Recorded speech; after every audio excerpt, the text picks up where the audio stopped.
não vou pular isso. Eu não vou fazer isso. Não faz essa gracinha não, já. Agora tá um pouquinho. Senão você vai virar churrasquinho. Aí, põe o dos bons ali, pula de Bora o novo. bicho das caras erguidas, então. Ei, aumentou agora. Tá bom, pai. A vovó falou que tá bom de fogueira. Agora aumentou, pivete.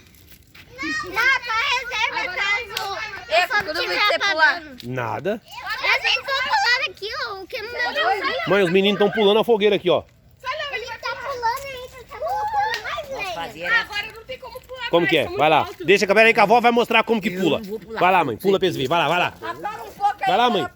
Pula só pra eles verem. Lá em Minas, a gente rodava fogueira, fazendo compadre, pra ser compadre um do outro. Ensina pra eles como é que é. Ensina Aí aí. um vinha daqui e o outro de lá. Aí quando encontrava, falava, um falava, São João tá dormindo, o outro falava, São Pedro tá acordado. Mas e se eles Os baterem homens e é cair? testemunha, e nós passávamos pra ser compadre. Aí tinha os homens que iam fazer uma música, falavam pra nós passar a ser namorado. Aí não tinha jeito. Tá muito alto?